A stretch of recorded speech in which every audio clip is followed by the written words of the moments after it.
The old oak tree was Leo's thinking spot. Its gnarled branches reached out like welcoming arms, and from its highest perch, he could see the whole town. But lately, the town seemed less vibrant, less interesting. Leo felt a strange emptiness, a quiet hum of loneliness. He had friends, acquaintances, but no one he truly connected with. He decided he needed a new approach, a way to find friends who truly understood him. He decided to use his senses. His first target was Maya, the girl with the bright pink hair who always sat alone during lunch. Leo approached her, not with words, but with a small, intricately folded origami crane he'd learned to make. He placed it on her table and smiled. Maya's eyes widened, her fingers gently tracing the delicate folds. "It's beautiful," she whispered, her voice surprisingly soft. They spent the rest of lunch silently folding paper animals, the shared feel of the crisp paper creating a bond that words couldn't. That was one. Next, he focused on sound. He'd noticed a quiet melody drifting from the music room during his free period. He peeked in to find a boy named Rohan, playing a soulful tune on a battered old violin. Leo, who played the guitar himself, recognized the piece, a rare Celtic folk song. He waited until Rohan finished,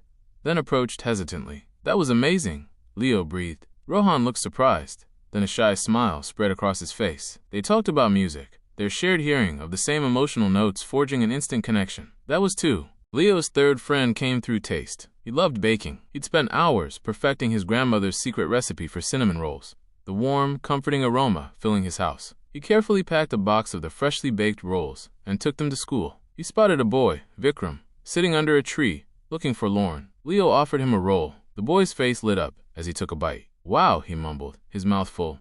"This is incredible." They sat together, the shared taste of the delicious rolls sparking a conversation about their families and their love for baking. That was three. For his fourth friend, Leo relied on sight. He'd always been fascinated by the intricate patterns of nature. He carried a small magnifying glass with him, examining leaves, flowers, and even the tiny insects crawling on the sidewalk. One day, he saw a girl, Priya, sketching in a notebook, her brow furrowed in concentration. He noticed she was sketching a particularly complex flower, its petals intricately detailed. He showed her his magnifying glass. "Look at this," he said, pointing to the delicate veins in a leaf. Priya looked through the glass, her eyes widening in wonder. They spent the next hour exploring the schoolyard, the shared sight of the miniature world around them, connecting them in a way Leo hadn't expected. That was four. His final friend came through smell. Leo loved exploring the local farmer's market, the vibrant mix of scents, fresh fruits, earthy vegetables, and fragrant spices, a sensory explosion. He noticed a boy, Samir, sniffing intently at a basket of mangoes.